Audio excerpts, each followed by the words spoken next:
नमस्कार मित्रांनो, अक्षय साधना या माझ्या यूट्यूब चॅनलवर तुमचे हार्दिक स्वागत आहे. आज आपण पुढची कथा ऐकणार आहोत. श्री स्वामी समर्थ.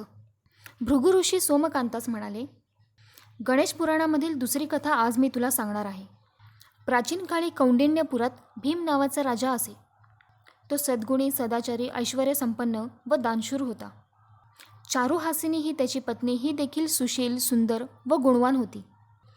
सर्व काही अनुकूल असूनही ते दोघे दुःखी होते, कारण त्यांना मूळबाळ नव्हते. एके दिवशी राजा आपल्या पत्नीला म्हणाला, आपल्याला संतती नसल्यामुळे मला कधीकधी फारच उदास वाटते. ज्याला पुत्र नाही त्याला स्वर्गप्राप्ती होत नाही. त्यांच्याकडील नैवेद्य देव स्वीकारत नाही.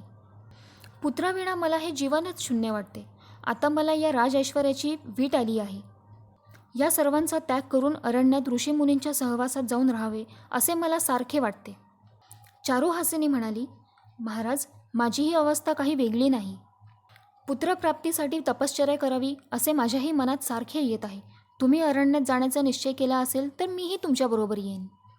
तिचे मनोगत कळताच राजाने वनात जाण्याचा निश्चय केला. त्याने आपल्या प्रधानांना बोलवले. पुत्र नसल्यामुळे आता आम्ही वनात जाण्याचा निश्चय केलेला आहे. आमच्या अनुपस्थितीत राज्याची धुराही तुम्हालाच सांभाळायची आहे. मला तुमच्याविषयी जराही शंका नाही. आम्ही परतून आलो नाही तर कालांतराने हे राज्य तुम्ही दोघांनी वाटून घ्या. राजाचे हे बोलणे ऐकून त्या दोघांना अतिशय दुःख झाले.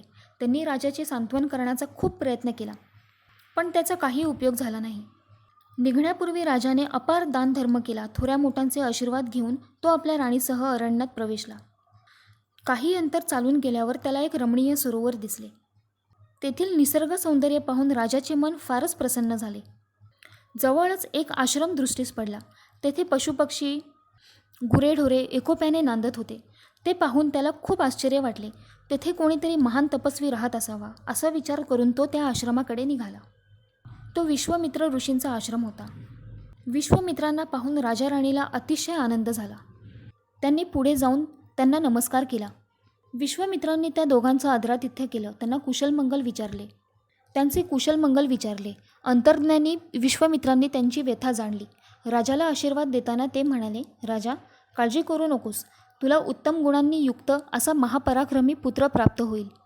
त्याची सर्व दूर कीर्ती होईल व तुझेही कल्याण होईल. त्या आशीर्वचनांनी राजाला धन्य वाटले. त्याने विश्वामित्रांना स्वतःचा व पत्नीचा परिचय दिला. स्वतःचे कुल, गोत्र व राज्याची माहिती दिली. तो पुढे म्हणाला, हे तपोनिधी, पुत्रसौख्य नसल्यामुळे मी निराशेने राज्यत्याग केला. तपश्चर्येने काही प्राप्त होते का, म्हणून मी अरण्यात आलो आहे. येथे तुमचे दर्शन झाले. तुमच्या आशीर्वादाने माझ्या मनाला शांती लाभली. आपण अंतर्ज्ञानी आहात, तरी कृपया करून तुम्ही मला सांगा, कोणत्या दूषित पूर्वकर्मांमुळे मला निपुत्रिक राहावे लागत आहे. विश्वामित्र म्हणाले, राजा, मनुष्य कितीही मोठा झाला तरी त्याने कुलधर्म, कुलाचार सोडू नये. गणपती हे तुझे कुलदैवत आहे. तो पूजनीय आहे. त्याचे महात्म्य फार थोर आहे. म्हणून देव, दानव, ऋषी, मुनी, मनुष्य आदी सर्वच त्यांची पूजा करतात. पण तुझ्या हातून त्याची जराही सेवा घडली नाही. म्हणूनच तुला संतती सुखापासून वंचित राहावे लागले. आता मी तुला तुझ्या पूर्वजन्माचे चरित्र सांगतो आहे, ते ऐक. भीम हा तुझा 7वा पूर्वज. कमला ही त्याची पत्नी. या दाम्पत्तीस एक मुलगा झाला. तो जन्मतःच मूकबधीर होता. त्याच्या पाठीवर कुबड होते. काही दिवसांनी त्याला एका दुर्धर व्याधीने ग्रासले. आपल्या पुत्राची ही अवस्था पाहून राणीला फारच वाईट वाटले. ती देवाकडे त्याच्या आजारातून मुक्त होण्यासाठी भरपूर प्रार्थना करू लागली. एके दिवशी राणी खूपच मोठ्याने रडू लागली. ती खूप व्यथित झाली. तिची ही अवस्था पाहून राजाला खूप वाईट वाटले. त्याने तिला सावरले. तो म्हणाला, जन्मलेल्या प्रत्येकालाच आपल्या पूर्वकर्मानुसार सुखदुःख भोग प्राप्त होत असतात. परिस्थिती कधीही एकसारखी नसते. परमेश्वरावर श्रद्धा ठेव. हा आपला पुत्र चांगला होणारच नाही असं तू का विचार करतेस. परमेश्वर सर्वांचा हितकर्ता आहे. त्याच्या कृपाप्रसादाने अशक्य गोष्टीही शक्य झालेल्या आपण पाहिलेल्या आहेत. देवावर श्रद्धा ठेवून आपल्या मुलाच्या हितासाठी सतत प्रयत्न करणे एवढेच आपल्या हाती आहे आणि आपण ते करीतच आहोत. म्हणून तू शोक आवर. तेव्हा राणीने स्वतःला सावरले. आलेल्या ह्या प्रसंगाला तिने धीराने तोंड द्यायचे ठरवले. भीमराजाने आपल्या पुत्राचे दक्ष असे नामकरण केले. त्या प्रसंगी त्यांनी ब्राह्मणांना व बाकी याचकांना अपार दानधर्म केला. त्यानंतरच्या काळात आपल्या पुत्राला आरोग्य प्राप्त व्हावे म्हणून राजाने अथक प्रयत्न केले. देशोदेशीच्या राजवैद्यांकडून उपचार करविले. त्याने स्वतःही भरपूर तपश्चर्या केली, परंतु त्याचा काहीही उपयोग झाला नाही. त्यामुळे राजाला खूप चिडचिड आली. तो एकसारखी चिडचिड करू लागला आणि एके दिवशी त्याने आपल्या राणीला व आपल्या पुत्राला राजधानीबाहेर हाकलून दिले. कमला राणी व तिचा पुत्र हे दोघेही अनाथ झाले. राणी गावोगावी हिंडून भिक्षेसाठी गुजराणा करू लागली. पण एके दिवशी फिरत फिरत ती एका गावी आली. तिथे तिने देवळात मुक्काम केला. एके दिवशी दक्षाला मंदिराच्या आवारात ठेवून ती एकटीच भिक्षेसाठी गावात गेली. त्यावेळी एक ऋषी देवदर्शनासाठी तेथे आले. त्यांची नजर दक्षावर गेली तर काय आश्चर्य, तो राजपुत्र क्षणार्धात व्याधीमुक्त झाला. त्याचे शरीर एकदम सुदृढ झाले. तो तेजस्वी व कांतिमय दिसू लागला. तो बोलायलाही लागला. या चमत्काराने दक्ष संभ्रमात पडला. त्याचे मन अगदी आनंदाने मोहरून गेले. त्याने अत्यंत आदराने त्या साधूला नमस्कार केला. देवदर्शन करून तो साधू निघून गेला. त्यानंतर भिक्षा मागून राणी देवळात आली. तेथे आपल्या मुलाचे बदललेले रूप पाहून तिच्या डोळ्यांवर विश्वासच बसला नाही. आपण स्वप्नात तर नाही, अशी शंका तिच्या मनात आली. दक्षाने धावत येऊन तिला गळामिठी मारली आणि घडलेला सर्व वृत्तांत तिला सांगितला. ते ऐकून ती आनंदाने रडू लागली. एखाद्या तपस्वी साधूची दृष्टी दीनदुबळ्यांचे जीवन बदलू शकते याची तिला प्रत्यक्ष अनुभूती आली. साधू ज्या मार्गाने गेले त्या दिशेने तिने अत्यंत भक्तिभावाने नमस्कार केला. दक्ष बरा झाल्यामुळे कमला राणी आता निश्चिंत झाली होती. त्या दोघांच्या मनात भगवंताविषयी श्रद्धा व भक्ती निर्माण झाली. ते दोघेही गणपतीचे नित्यनेमाने जप करू लागले. अशा प्रकारे त्या दोघांनी गणपतीची खूप जास्त तपश्चर्या केली. त्यांची तपसाधना पाहून गणपती त्यांना प्रसन्न झाले. त्यांनी एका तेजस्वी ब्राह्मणाच्या रूपात त्यांना दर्शन दिले. तो म्हणाला, वत्सा, तुझ्या एकनिष्ठ आराधनेने मी अगदी प्रसन्न झालो आहे. तू माझा निश्चिम भक्त आहेस, तरी तुला इष्टवर मागून घे. दक्षाने गणपतीला नमस्कार केला.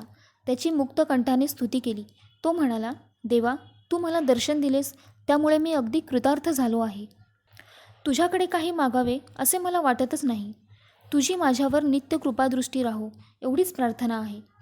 त्याच्या निस्वार्थ भक्तिभाव पाहून गणपती अधिकच प्रसन्न झाला. तो म्हणाला, दक्षा, मुद्गल हा माझा श्रेष्ठ भक्त आहे. त्याच्या कृपादृष्टीनेच तुला आरोग्य लाभले आहे. मी तुला वर देणार होतो, पण आता तू त्याच्याकडे जा व तोच तुला इष्टवर प्रदान करेल. एवढे बोलणे झाल्यावर गणपती अंतर्धान पावले. तेव्हा दक्षास अतिशय वाईट वाटले. गणेश दर्शनाची इच्छा धरून ते भटकंती करू लागले. भटकंती करता करता ते एके दिवशी मुद्गल ऋषींच्या आश्रमात आले. तेथील वातावरण बघून त्या दोघांना मोठे समाधान वाटले. तेथे एका कुटीमध्ये मुद्गल ऋषी गणेश पूजनात अगदी मग्न होते. त्यांना वंदन करून ते दोघे अंगणात एका झाडाखाली बसले.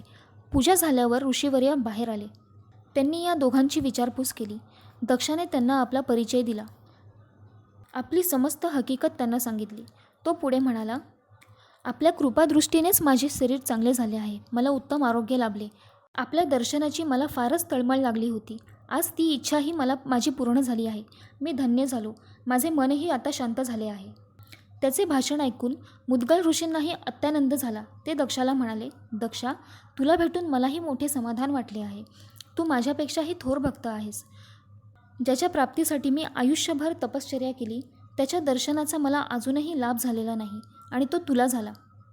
जो चराचराचा स्वामी आहे, वेदही ज्याचे महात्म्य वर्णन करू शकत नाहीत, त्या महागणपतीने तुला दृश्य स्वरूपात दर्शन दिले म्हणून तुझ्या भाग्याचा मला आज हेवा वाटतो आहे. तुझ्या दर्शनाने मीच आज धन्य झालो. त्यांनी दक्षाला ओम या एकाक्षर मंत्राचा उपदेश दिला. तो दक्षाला म्हणाला, दक्षा, ओम हा एक महामंत्र आहे. तू याचा नित्य जाप कर. तसेच भावभक्तीने गणेशाची आराधना कर. त्यामुळे तो तुझ्यावर नेहमी प्रसन्न राहील. तुझ्या सर्व इच्छा पूर्ण करेल. तुझे नेहमी संरक्षण करेल. मग देव आणि दैत्य यांपैकी कोणीही तुला त्रास देणार नाही. पण मंत्रजप व गणेश भक्तीपासून तू जराही परावृत्त झालास तर तुझे खूप नुकसान होईल. तुझ्याकडून असे काही होणार नाही याची मला पूर्ण खात्री आहे. गुरुदेव, मी कधीही आपल्या वचनाबाहेर जाणार नाही, असे दक्षाने ऋषींना सांगितले. ते ऐकून मुद्गल ऋषींना फार मोठे समाधान वाटले. अशा प्रकारे दक्ष त्याच्या आजारातून बरा झाला. यापुढील कथा ऐकण्यासाठी माझा चॅनल नक्की सबस्क्राईब करा व आवडल्या असल्यास लाईक करा व आपल्या मित्रमैत्रिणींनाही जरूर पाठवा. पुन्हा भेटूया नवीन माहितीसह व नवीन व्हिडिओसह. तोपर्यंत धन्यवाद.